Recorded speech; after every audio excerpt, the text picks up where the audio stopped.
My name is Daniel Bushell. Class action lawsuits filed against cell phone manufacturers. Coming up. Insurers refuse public liability for cell phone use. The warning buried deep inside your mobile. And the next casualty catastrophe after tobacco and asbestos.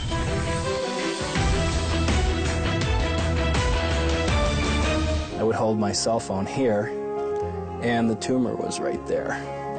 I always held it on my right side, right here. The industry should have put these warnings on these phones a long time ago.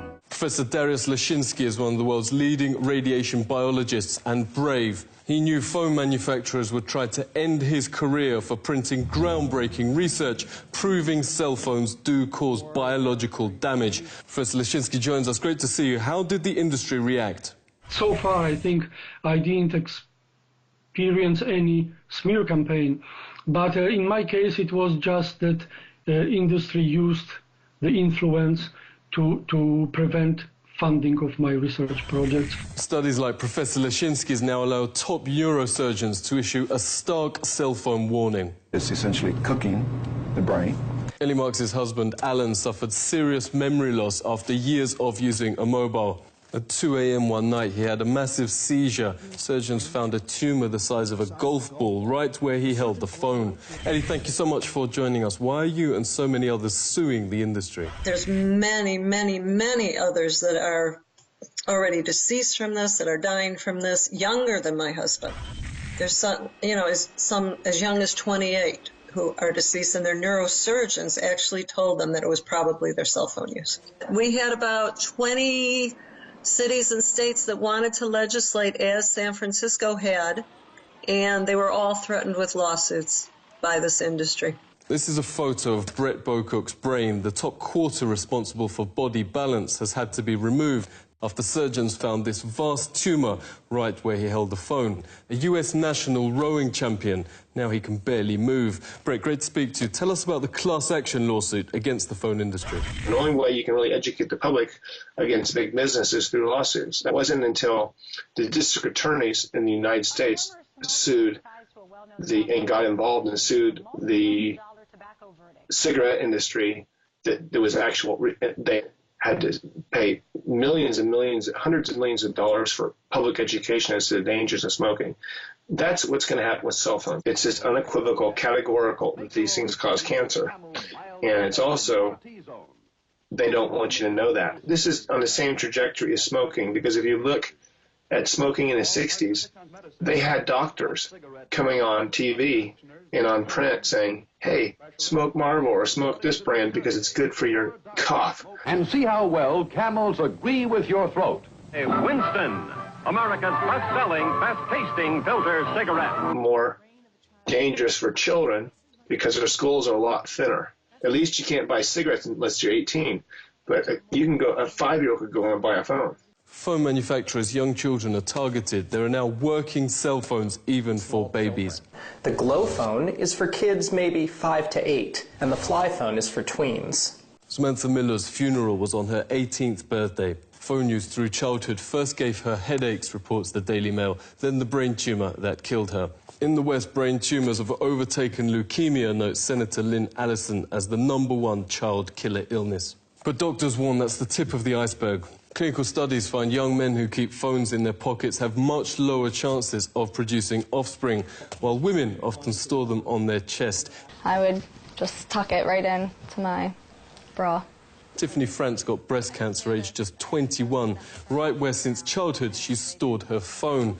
These spots mark the areas of Donna James's cancer. Her doctors call this a new breed of distribution that exactly matches where women keep their phone. It's very unusual pattern where these multiple small cancers were confined to the upper inner aspect of the breast. And so I've never seen anything quite like this. This is a radiation detector in normal surroundings, around 30 microvolts a meter. Microwave ovens reach 800 microvolts.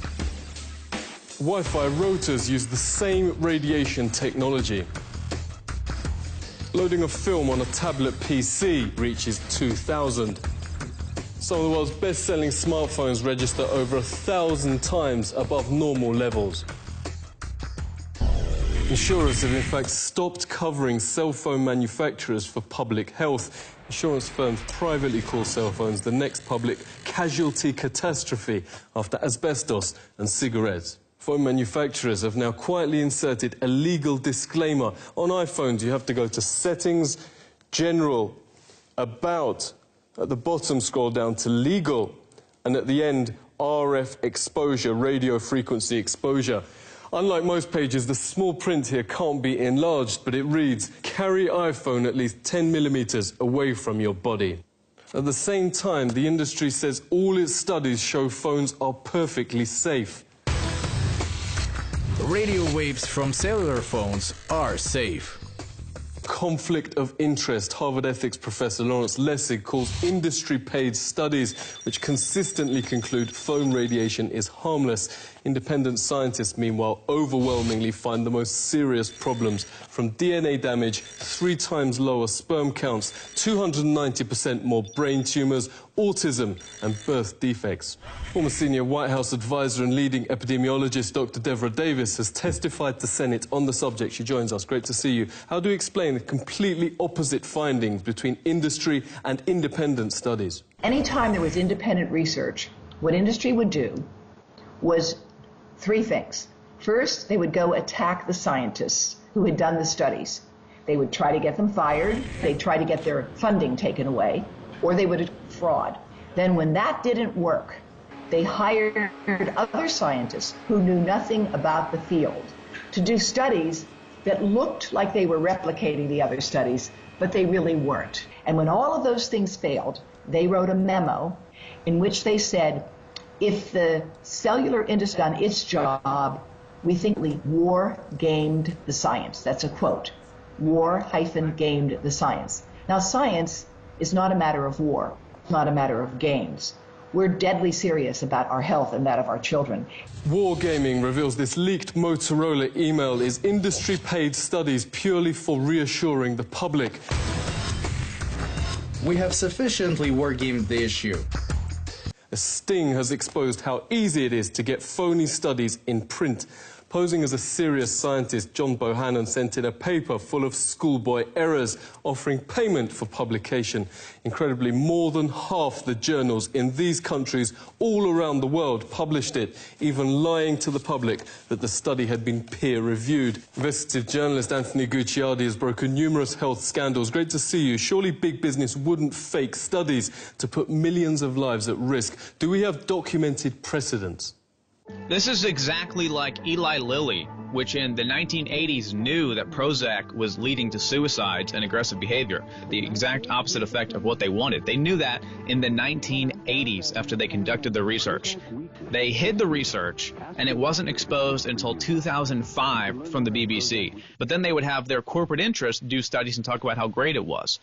Now, of course, they're required to admit, yeah, the antidepressants do cause suicide, aggressive behavior. Pretty much every shooter is on them. When these cell phone companies are forced to admit, yeah, the cell phone radiation does cause brain tumors, it does do all this, and they're already saying this in their manuals. So it's already coming out, but once the public is aware of this fact, it will be even worse. Depressants. It will be even worse than tobacco. We invited the powerful industry lobby CTIA to discuss the issues raised in this report. They sent this one-line refusal. Thank you for contacting us, but we will not be able to do this interview.